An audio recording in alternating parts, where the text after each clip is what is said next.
यंदा पाऊस गोंधळ घालणारा, दरवर्षीच गोंधळ घालता तो, पण ह्या वर्षी असो कंटिन्युअस आहे। दरवर्षी कसं असतं की सकाळपासून दुपारपर्यंत तुमका ऊन मिळता। या आठवड्याभरात भात तयार होत असं वाटतं, फक्त पात हिरवी असा आणि दसऱ्याक हे मस्तपैकी आपले गोंडे मिळणार असत। वा, तर हे थोडे कमी असत कारण यंदा गाडीक आपल्या हार बनवूचा मोठो, त्यानंतर दारांका वगैरे तोरणा लावची आहेत। साईडचा काम करता करता या ठिकाणी शेतीची कामं देखील चालू असतात आणि एक आवडा म्हणून करतो, असं विकूसाठी वगैरे काय ना।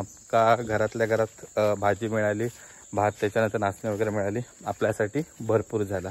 अजून एका भरपूर दिवस लागतील, अजून कायच नाही, म्हणजे दाणे पण अजून याच्यामध्ये तयार झालेले नाहीत। नमस्कार मंडळी, शुभ सकाळ। सुवर्ण कोकण ब्लॉग यूट्यूब चॅनलमध्ये तुमचं सगळ्यांचं स्वागत असा। आज तारीख असा 28 सप्टेंबर, रविवार असा। काल शनिवारी आपण गोव्यामध्ये गेलेलो, अमितची गाडी आपण चेक करू गेलेलो आणि त्यानंतर पाऊस पण खूप होतो भयंकर। सेम आज पण पाऊस असल्यामुळे आज साईटवरची सगळी कामं बंद असतात, आपल्या चिंदर साईटवर आणि देवगड साईटवर।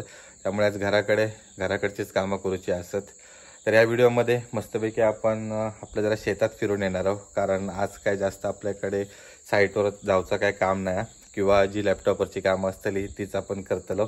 तर आजच्या व्हिडिओमध्ये मस्त आपण शेतात फेरफटको मारून येणार आहोत। भाताची कंडिशन काय आहे, नाचणं वगैरे लावलेलो असा आणि जी इतर आपली झाडं वगैरे असत तर ती देखील आपण सर्व चेक करून येतलो। आज पूर्ण पावसाचंच वातावरण असा आणि रिपरिप पाऊस पण पडता। सकाळी पाऊस पडलेलो, त्याच्यानंतर मध्ये आता गेलेलो, तर आता एक साधारण 11:30-12 वाजता पुन्हा एकदा सुरुवात झाली या पावसाक। त्याच्यासाठीच आपण आज साईटवर सगळ्यांका सुट्टी सांगितलेली होती, कारण पावसामध्ये आपल्या प्लंबिंगचा बाहेर एक्सकॅव्हेशनचा काम होणारच नव्हता आणि देवगड साईटवर आपला बांधकाम सुरू होतं। त्यामुळे पावसात बांधकाम करून उपयोग नाही, जे आपण सिमेंटचं वगैरे लावतो तर आता पूर्ण पावसान निघून जातला। त्याच्यामुळे आज आपण दोन्ही टीमला आराम दिलेलो असा। आज आपण संपूर्ण शेतात या ठिकाणी फेरफटको मारून येणार आहोत, कारण काहीच दिवसात आता आपले भात तयार होईल, तर ते भात कापूक आपण सुरुवात करणार आहोत। तर त्या एकदा आपण चेक करून येणार आहोत। सोबत इतर आता ही सर्व आपण वेली वगैरे लावलेले असतात आणि जी भाजीपाला वगैरे लावलेलो असा, तर तो देखील आपण पूर्ण त्याच्यावर नजर टाकून येतलो की काय सध्या परिस्थिती असा ती। तर सकाळी उठल्यावर आपण महत्त्वाचा काम केला, गाडी क्लीन करून घेतली, कारण काल आपण गोव्यात गेलेलो आणि एक 2-4 दिवसात खूप प्रवास झालेलो, त्याच्यामुळे गाडी पूर्ण चिखलान माखलेली। त्याच्यामुळे आपण क्लीन करून घेतली। आधी पहिल्यांदा एकदम लयच चिखल या ठिकाणी इलेलो असा, चकाचक एकदम केलेली असा आतून आणि बाहेरून। आपल्याकडे कॉम्प्रेसर असल्यामुळे आपल्याला काय प्रॉब्लेम नाही, आपण काय सर्व्हिसिंग सेंटरला जात नाही, घराकडच्या ठिकाणी गाडी धुतो। तर सकाळी साधारण 8:30 वाजल्यापासून आपल्या 11-11:30 वाजले, पूर्ण गाडी सर्व धूक आणि या ठिकाणी आपण मॅटिन सुकत घातलेले असत। पाऊस येलो जरा भुतूर ठेवूया।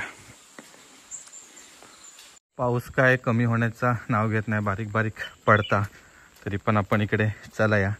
तर पहिल्यांदा आपण इलावता इकडे घराच्या समोरच आपण घेवड्याचं वेल आणि कारल्याचं वेल लावलो असा। तर हे घेवड्याची वेल आता काही दिवसात फुलान ते धराक चालू होतली भाजी, तर अजून वेळ असा, कारण ह्यो लेट होता। म्हणजे साधारण आपण आता ही जूनमध्ये लावलेली मांडव वगैरे करून, त्यानंतर ह्यो आता पूर्ण वर्षभर म्हणजे मे महिन्यापर्यंत अगदी आपल्या याच्यातून घेवडे पूर्ण गावतले आणि त्याका पाण्याची सोय आपण या ठिकाणी केलेली असा। तर पंपाचं कनेक्शन इकडे घेतलेलं असा आणि खूप मस्त वेली वगैरे वाढलेले असतात। मांडव पण आपण प्रॉपर केलेलो होतो। त्यानंतर इकडे असा कारल्याचं वेल आता संपत येलो। ॲक्च्युली कारल्याचं वेल पण मे महिन्यापर्यंत राहतात, जर त्याका पाणी प्रॉपर मिळाला तर। आणि हे आता कारली म्हणजे एंडिंगचे असतात। गणपतीमध्ये आपल्याक भाजी वगैरे करूक मिळाली, म्हाळा पण भाजी इकडचीच आपण पूर्ण घेतलेली। बाजारातून काय फक्त नॉमिनल जे काय सामान लागतं कडधान्य त्या घेतलेला होता, बाकी भाजी वगैरे सर्व गणपतीत आणि म्हाळांका इकडचीच आपण वापरली। त्यानंतर या ठिकाणी आपण मिरची आणि वांग्याची छोटी छोटी झाडं लावली आहेत, थोडीशी आपल्यापुरतीच। तर इकडे आता वांगी वगैरे पण धरली आहेत मस्त, ही छोटीच झाडं। त्यानंतर इकडे असं समोर मिरची, तर हे देखील आपण एक जवळपास 20-25 अशी छोटी छोटी झाडं लावलेली असत। आणि याच्यात आता रान काढण्याचं काम चालू असा। इकडचा रान काढून झाला, इकडचा वाईट जरासा रावला रान काढूचा। तर ही थोडी लेट लावल्यामुळे ह्याची प्रोग्रेस थोडीशी कमी असा। तर आता यांका पाणी आणि शेणखत वगैरे दिल्यानंतर प्रॉपर होईत। त्यानंतर दसऱ्याक आता लागणारे जे आपल्या गोंडे असतात, तर त्याची देखील आपण इकडे झाडं लावली आणि दसऱ्याक हे मस्तपैकी आपले गोंडे मिळणार असत वा. तर हे थोडे कमी असत कारण यंदा गाडीक आपल्या हार बनवूचा मोठो, त्यानंतर दारांका वगैरे तोरणा लावची आहेत, त्याच्यामुळे हे एवढे तर पुरणार नाहीत. ते मस्तपैकी वापरायचे, बाकीचे बाजारातून आणायचे. आणि यासाठी इकडे आपलं काकडी आणि पडवळ दोडकी असे 3 मांड होते. पण यंदा फळमाशीन खूप त्रास दिल्यान, त्याच्यामुळे काकडी, पडवळ आणि दोडकी तर ही आपल्याला जास्त गावली नाही. ज्या प्रकारे फळमाशी आंब्यावर पूर्ण इफेक्ट करतात, म्हणजे त्याच्यावर डंख मारल्यानंतर ते आतमधून पूर्ण कुजतात आणि त्यामध्ये किडे पडतात, तर तसं बहुतेक ठिकाणी प्रकार झालो. तरी पण आम्ही ज्यावेळी म्हणजे कोवळी वगैरे काकडी असायची, त्याच्यानंतर पडवळ आणि दोडकी असायची लहान, तेव्हाच आपण काढायचे, ते जास्त मोठे ठेवायचे नाही. त्यानंतर अजून एक असायचं की बियाण्यासाठी, म्हणजे पुढच्या वर्षीच्या बियाण्यासाठी हे ठेवायची आपण, तर ती पण ठेवक मिळाली नाही त्यामुळे. कारण एकदा फळमाशीन डंक मारल्यान की पूर्ण आतमध्ये पाणी व्हायचा आणि तो पूर्ण कुजून जायचा, त्याच्यामुळे तो एक खूप प्रॉब्लेम सगळीकडेच यंदा फेस करूक मिळालो. तरी पण एक गोष्ट चांगली की आपल्या गणपतीक आणि म्हाळाक काकडी, पडवळ आणि दोडकीची भाजी मिळाली, त्याच्यामुळे तो एक भारी काम झालं आपला. इकडे आपली संपूर्ण भात शेती असा, तर ह्याचं व्हिडिओ आपण बनवलेलो होतो मस्तपैकी लावणीचो. खूप भारी वाटता. लावणी लाव काय वाटत नाही, पण ज्यावेळी भात कापूची वेळ येता त्यावेळी मात्र ऊन आणि एकदम भयंकर असे कुसुरंडे, तर ह्यांचा त्रास, खाजीचा त्रास. पण शेती करूक मजा येता, काही म्हणा. आपला भात असा कोमल, तर या ठिकाणी भात तर आपला प्रॉपर तयार झालेला असा. केसरा वगैरे बघा. आणि ॲक्च्युली माझ्या मते दाणे जर बघितले आपण, तर दाणे पण कडक झालेले असतात चांगले. म्हणजे पहिल्यांदा याच्यामध्ये असा थोडासा पाणी असतं, दूध बोलतो आम्ही ते का, तर तेव्हा आता हो ना, तर या ठिकाणी दाणू देखील तयार होता. म्हणजे या आठवड्याभरात भात तयार होत असं वाटतं. फक्त पात हिरवी असा, एका काय तसं प्रॉब्लेम नाही, आपलं दाणं फक्त तयार हो कवा. तर एका जर जास्त जर थोडंसं म्हणजे नरम असतात तर आपण भात कापत नाही, पण नॉमिनल कडक झालेलो असा. फक्त एका जरा ऊन दाखवू का, अजून प्रॉपर ज्या प्रकारे होयो त्या प्रकारे अजून कडक झालो नाही. तर ज्यावेळी याच्यामध्ये तांदूळ प्रॉपर तयार होईल तेव्हा आपण ह्या भात कापणार आहोत. आता सध्या आपली जे पूर्ण हिरवी पाती असत ती असत, अजून जरा थोडासा सुकला की कापूक घेऊ. सध्या पावसाचे दिवस असल्यामुळे आपण अजून भात कापूक सुरुवात केलेली नाही. आणि यंदा बऱ्यापैकी असा भात, आणि अजून जे आपल्याकडे डुक्कर, साळींदर वगैरे येतात आणि ती या बाजूचा जो भात तर पूर्ण मळून टाकतात, तर त्यांचं पण अजूनपर्यंत तसं प्रॉब्लेम काय जाणवलो नाही. भात रेडी झाला. शक्यतो भात रेडी झाल्यावर ते सर्व हे जे वन्य प्राणी असतात ते येऊन या भात शेतीचं आणि नुकसान करतात. त्यावर्षी अजून सुरुवात झाली नाही, पण होतली दरवर्षीच. आता आमचा इकडचे 2 कोपरे आमका त्यांकाच ठेवचे लागतात, त्याच्यामुळे हे 2 कोपरे ते आम्ही एकदम शेवटला लावतो आणि ते पातळ वगैरे लावतो, म्हणजे जेणेकरून त्याच्यात नुकसान झालं तरी आपल्याला काय जास्त फरक पडत नाही. इकडचे जे बाकीचे कोपरे असतात ते आपल्याला खूप सांभाळचे लागतात, कारण इकडे चांगली आपली गाळाची जमीन आहे, तिकडे थोडासा भराड असा, त्याच्यामुळे त्या ठिकाणी आपल्याला जास्त असा भात येत नाही. पण इकडच्या ठिकाणी चांगली अशी केसरा येतात. वा, हे बघा, तरी देखील केसरा व्यवस्थित चांगली झालेली आहेत आणि दाणो पण चांगलो सुकलेलो असा. अजून काही दिवसात म्हणजे 8-10 दिवसात तयार होत असं अंदाजा, माका एवढा आयडिया नाही, पण आई वगैरेनी डेली टू डेली या ठिकाणी सगळा चेक करतात भाताची काय परिस्थिती असतात ती. पण आता काही दिवसातच भात कापूक आपण सुरुवात करणार आहोत. इकडे असा आमची शेती, त्याच्यानंतर या बाजू कसा खांडेकर आणि निलेश मामांची शेती. त्यांचा भात म्हणजे खांडेकरांचा भात तर ऑलमोस्ट तयार झालेला असा. आणि आता तुम्ही लगेच फरक बघा, इकडे भात असा तर पिवळा एकदम पूर्ण पडलेला असा, आणि आपल्या इकडचा आता अजून हिरव्या असा, की त्याची आपण काय बोलतो, तरी जी पूर्ण भाताची केसरा वगैरे असत ती पण प्रॉपर तयार झालेली असत. पावसामुळे पूर्ण हे हैराण झाले आहेत. आणि हा भात अजून असाच जर रवला तर माझ्या मते या ठिकाणी नुकसान होण्याची शक्यता असते. आणि पावसामुळे इकडे बघा ह्या केसर तर भात पूर्ण तयार झाला, पण आतमध्ये हे जे थोडे थोडेसे कलर चेंज झालेले गोटे दिसतात, तर ह्याच्यामध्ये भात वगैरे काय नाही. तर हे पावसाचा प्रॉब्लेम आहे. म्हणजे ज्यावेळी ह्या भात तयार होत होता, म्हणजे ही जी आपण केसरा बोलतो, तर ती बाहेर येतात, तर तेव्हा पाऊस पडलो मग त्याच्यामध्ये पाणी जाऊन या असा चिम होता भात, त्याच्यामध्ये गोटो रवत नाही. बाकी हे केसरा असत तो आता तयार झालेलो, म्हणजे एकदम कडक झालेलो असं प्रॉपर दाणो. आपलं जरासं थोडंसं म्हणजे कट होत होतो, ह्यो कट होत नाही.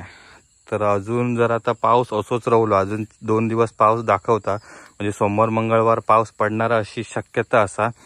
तर तो जर इकडे पाऊस जोरात पडलो तर ह्या भात सगळा आडव्या होताला आणि नुकसान भयंकर होताला. आणि अजून एक महत्त्वाचं गोंधळ म्हणजे ज्यावेळी ह्या भात पडता आणि त्याच्यावर पाऊस पडता तर ह्या तयार झालेल्या भाता कोंब येतात, मग ह्या भाताचा काही एक उपयोग नाही. मग तसाच पावसातनं भिजलेला ओला भात आपल्या कापून हे जे गोटे असतात ते सुकत घालूचे लागतात. नाहीतर हे समजा गोटे फुगले तर मग भात पूर्ण खराब होऊन जाता, म्हणजे काहीच उपयोग नाही. पोह्यांका भात आपण जसा फुगवून घालतो त्या प्रकारे सगळ्या भाताचे पोहे करू हवे, काही एक उपयोग नाही होणार, सगळे कोंब येऊन खराब होतला. ह्या ऑलमोस्ट तयार झाला. ह्या भात या आपल्या 2 आठवडे अगोदर, म्हणजे आपण साधारण जुलैच्या पहिल्या आठवड्यात लावणी लावली, तर जूनच्या सेकंड वीक किंवा लास्ट वीकमध्ये या ठिकाणी ह्या भात लावलेला होता. ह्याने कोणता भात लावल्याने आयडिया नाही माका, पण आपला भात होता कोमल, आणि कोमलचा रिपोर्ट आमका चांगलो आहे. आम्ही आतापर्यंत शेती करताना अजित तृप्ती आणि कोमल ही 2च बियाणे लावतो. आणि तांदूळ पण एकदम बारीक असा, त्याच्यानंतर जास्त जाड पण नाही. भात वगैरे चांगलं होता, घावणे वगैरे पण मस्तपैकी होतात. कारण नुसते फक्त भातच खाऊन उपयोग नाही, आपल्याकडे कोकणात घावणे करतात, त्याच्यात भाकरीसाठी पण आपल्या ठेवचे लागतात तांदूळ. त्याच्यामुळे ह्या सर्व गोष्टींचा विचार करता आम्ही आमच्या शेतीसाठी अजित तृप्ती आणि कोमल तशी ही 2 बियाणे एकदम सुटेबल होतात.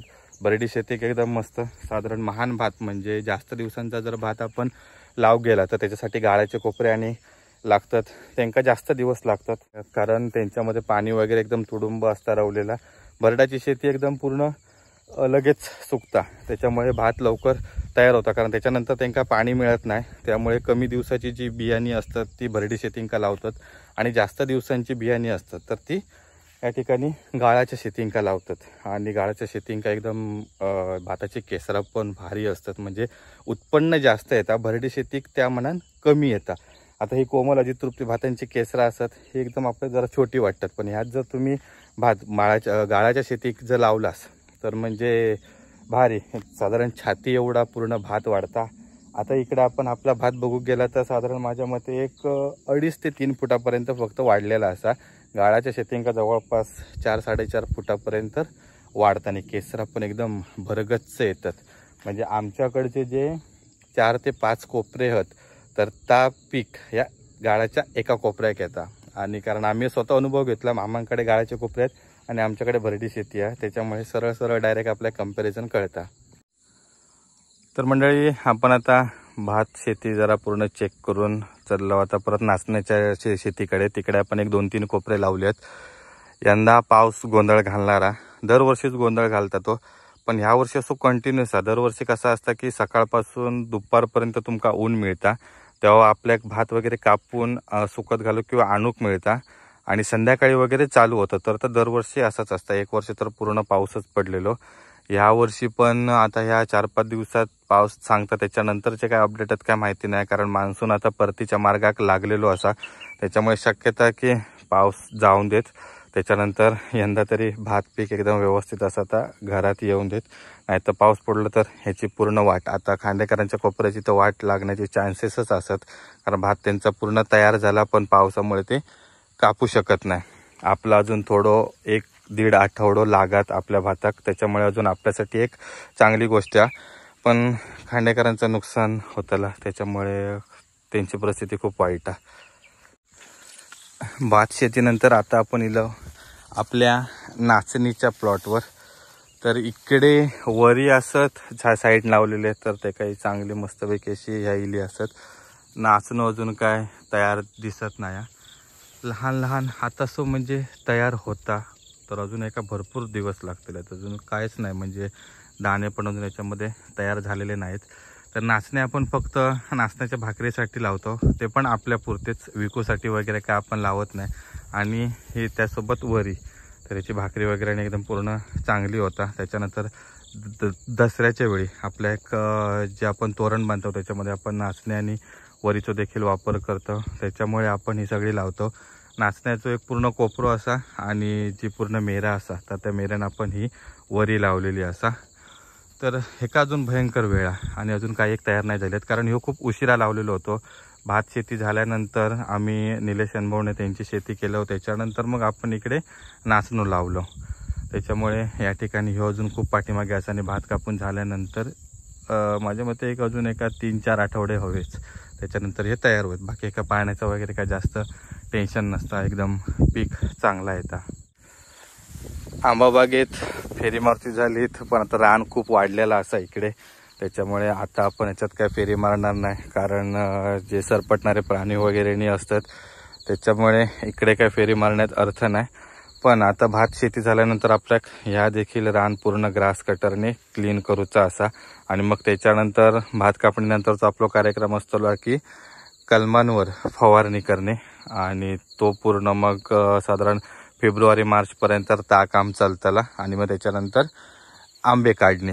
तर असं पूर्ण आपलं शेड्यूल आहे. आता आपण भात कापणी, त्याच्यानंतर मग नाचणं आपण कापू घेतलो, त्याच्यानंतर बाग या ठिकाणी आपण क्लीन करतलो, त्याच्यानंतर इकडे फवारणी असतली. तर पूर्ण बिझी, एकदम भारी, एकदम असं एकही महिना असं नसता. फक्त माझ्या मते एप्रिल-मे थोडेसे आपल्या खाली असतात, पण त्याच्यामध्ये पण आपले आंबा काढणे आणि असता तो आंबा आपण पूर्ण पाठवतो, त्याच्यामुळे तो देखील आपलं महिना बिझी असता. पुन्हा मेमध्ये आपलं आंब्याचं काम झाल्यानंतर जूनमध्ये पुन्हा भात शेतीची आणि भाजीपाल्याची कामं सुरू. पूर्ण वर्षाचा शेड्यूल एकदम फिक्स.